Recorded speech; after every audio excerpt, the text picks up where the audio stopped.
Welcome back to the Scale Drift Project.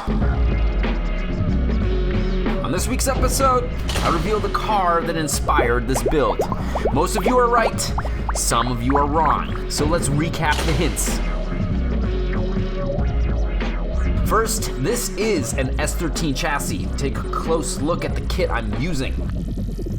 In my opinion, it's the sexiest looking kit for the 240. Next, take a look at the cage. This should get you closer to figuring it out. The biggest spoiler though, is when I dropped the color of the cage, bronze. Then I printed a 2JZ. Still can't quite put your finger on it? Well, it's ADAMLZ's 240 SX drift car. Who's ADAMLZ? What? Have you been living under a rock? I linked his channel in the description below. He's a BMX rider turned YouTuber turned drifter. Check out his Japan adventure if you want to see some crazy toge drifting on some closed Japanese narrow drift tracks. Super sick. He does, in my opinion, have the sexiest looking, understated, non-race 240 SX out there. At least in the mainstream. To be honest, if it were mine though, I'd ditch that wing. Okay, now that the cat is out of the bag, you guys can stop guessing. First things first, the Slow Boat delivered a package that I've been eagerly waiting for a solid month. Damn you, Slow Boat. This is an airbrush compressor, one that I'll need if I want to paint a cream color, because cream is not a color you can buy in a spray can for polycarbonate plastic bodies. I had to mix the color myself, not to mention I had to learn how to use an airbrush. An airbrush is basically a Venturi effect, whereby when you blow air through a pipe and tee into it, the rushing air will create a suction, basically back pressure that sucks the paint into the airflow.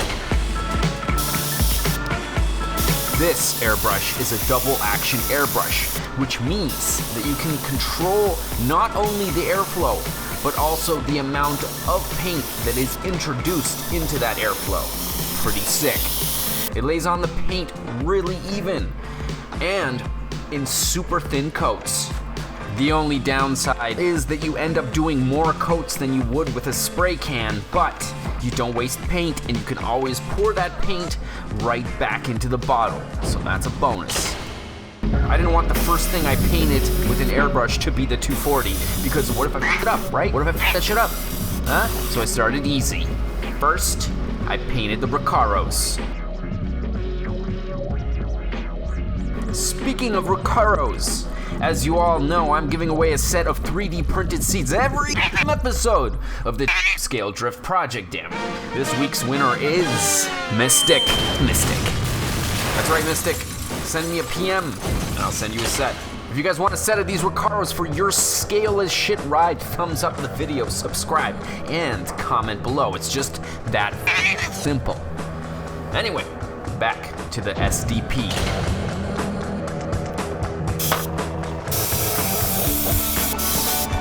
After painting the seats, I started on the intercooler. Then I pulled the cage, which was a little tricky. But with some strategic pressure, I got it to pop out of its mounts. I said it once and I'll definitely say it again, that old Adam Savage adage. If you build it, make sure you can take it apart.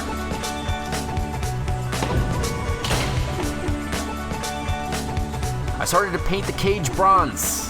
Then I realized that the cage needed to be primed a darker color so that bronze doesn't pop so hard. After a few coats, things are looking real nice. I think I got the hang of that airbrush. Enough to do flat colors anyway.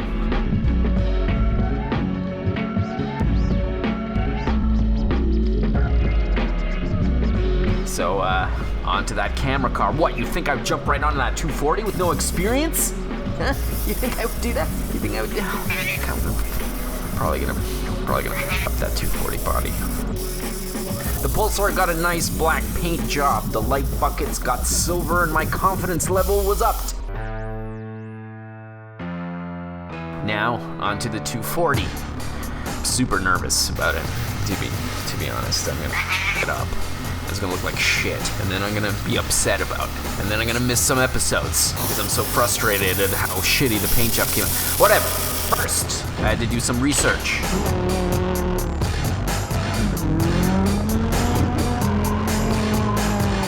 If you notice ADAMLZ's car, you can see the differences from a stock paint job. One of the main differences are the door sills. There's basically a black band around that 240, and that's why I love the ABC bodies, because they come with the best pre-cut masks.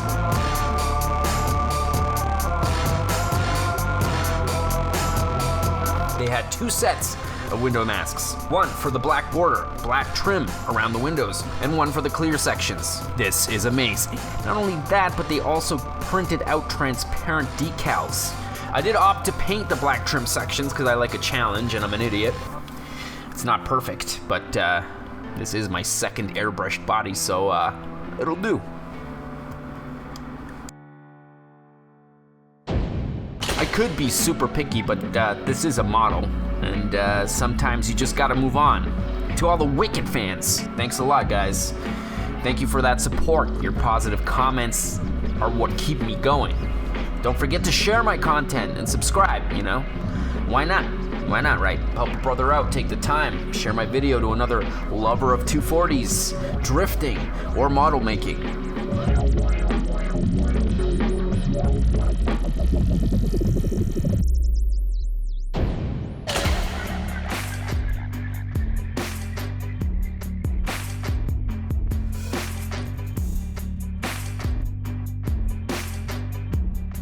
That's it for this episode of the Scale Drift Project. Sorry I had to cut the painting short. I need to cut this episode off here. This weekend, K-pop is going camping, so expect the next SDP episode in around 3 weeks. Dude needs a break. Gotta get off this damn computer for a few days. Breathe some fresh air, for the love of God.